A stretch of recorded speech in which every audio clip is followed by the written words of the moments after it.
최근 세상을 떠들썩하게 한 사건이 있었다. 인터넷으로 만난 남자들에게 돈을 갈취하고 살해한 혐의를 받고 있는 가지 마나코 사건. 남자들의 사이는 수면제 과다 복용, 욕조에서 익사, 전철 투신 등 자살로 볼 수 있지만 모두 사망 직전 가지이와 함께 있었기 때문에 그녀는 곧 구속되었다. 가지이는 음식 블로그를 운영했는데 요리 실력이 수준급이었다. 그녀는 체포 직전까지 글을 올려 화제가 되었다. 이 사건이 특히 주목받는 이유는 가지이가 날씬하지도 예쁘지도 않았기 때문이다. 그녀는 100kg도 넘어 보였다. 뚱보잖아. 뚱보가 용케 결혼 사기를 쳤네. 역시 요리를 잘해서 그런가? 이것이 남자들 대부분의 반응이었다. 주간지 기자인 리카는 취재를 위해 그녀에게 편지를 썼다. 가지이는 취재에 응하지 않는 것으로 유명했고 답장이 온 적은 한 번도 없었다. 번번이 섭외에 실패하는 리카에게 친구 레이코가 조언을 해주었다.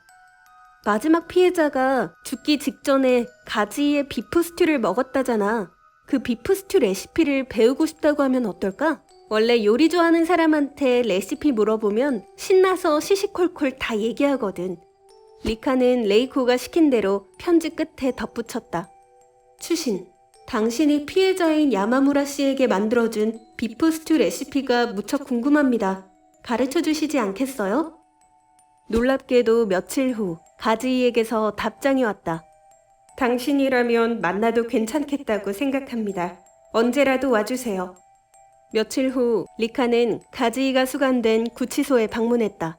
면회실에 나타난 가지이는 통통한 손을 모아 인사를 했다. 공주님 같은 우아함이 느껴졌다. 그렇게 못생기지도 뚱뚱하지도 않네? 많은 기자 중 자신을 선택해준 고마움 때문일까? 리카는 무의식 중에 호감을 갖게 됐다. 가지이가 먼저 선을 그었다. 사건에 관해서는 아무 얘기도 하지 않을 생각이에요. 난 맛있는 음식 얘기에 굶주려 있거든요. 사실 리카는 음식에 대한 지식이 전혀 없어 당황했다. 가지이가 먼저 질문했다. 당신 집 냉장고에 무엇이 있는지 가르쳐 줄래요? 야채 주스랑 마가린 정도? 지금 마가린이라고 했어요? 가지이의 목소리가 멸시하는 투로 바뀌었다. 그녀는 마가린이 얼마나 심각한 동물인지에 대해 설교를 늘어놓았다. 솔직히 리카는 버터와 마가린의 맛이 어떻게 다른지도 몰랐다. 가지이는 리카에게 버터 간장밥을 먹어보라고 말했다. 버터가 얼마나 훌륭한지 잘 알 수 있는 음식이에요. 버터는 애슐레 브랜드의 가염 타입을 쓰세요. 당신이 마가린을 먹지 않기로 결심할 때 다시 만나겠어요. 나는 진짜를 아는 사람하고만 만나고 싶거든요. 가지이는 그렇게 면회를 종료했다. 평소 요리를 전혀 하지 않는 리카는 집에 가는 길에 밥솥과 쌀, 그리고 가지이가 말한 1000엔짜리 고급 버터를 샀다. 가지이가 시킨 대로 갓 지은 흰 쌀밥에 차가운 버터 한 조각을 밥에 올린 후 간장을 한 방울 떨어뜨렸다. 버터 간장밥 한 숟가락을 입에 넣자 녹은 버터가 밥알 사이로 흘러넘쳤다. 정말로 황금빛이라고밖에 표현할 수 없는 맛이었다. 리카는 지금까지는 몰랐던 흡족한 기분을 맛보았다. 이토록 맛있는 음식이 이렇게 가까이 있다니 감동이었다.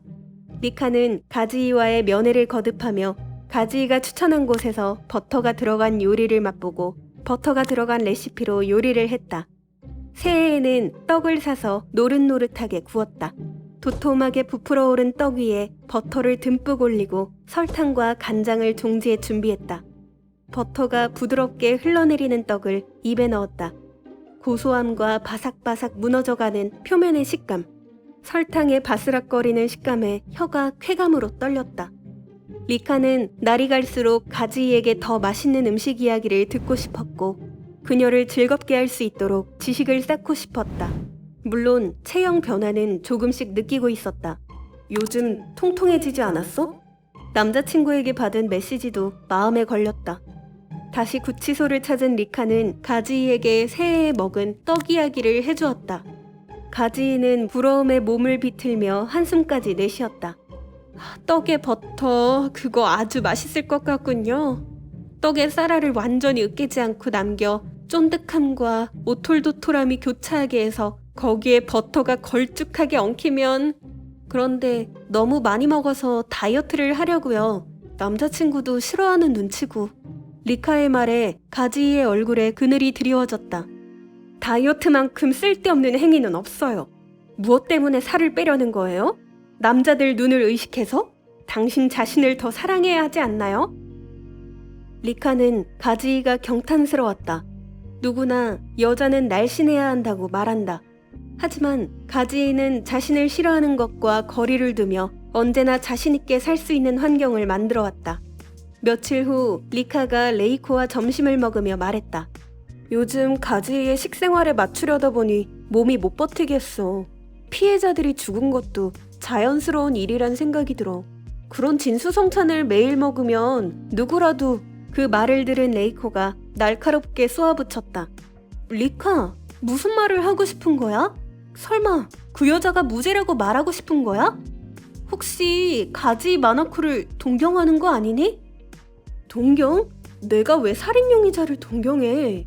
말은 그렇게 했지만 레이코의 말대로 시간이 갈수록 가지에 대한 믿음은 커지고 있었다.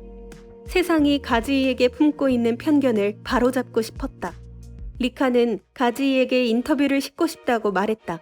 가지이가 진절머리 난다는 듯한 표정을 지었지만 리카는 가지이를 설득했다. 당신에게 죄가 있다면 남자들의 몸 상태가 악화되는 걸 간과한 것 뿐이에요. 인터뷰를 싫으면 여론에 따라 항소심을 뒤집을 수 있을지도 몰라요. 가지이의 눈빛이 흔들렸다. 이내 그녀가 천천히 입을 열었다. 일본을 뒤흔든 의문사 사건을 모티브로 한 감각적이고 칼로리 높은 미스터리 소설 버터.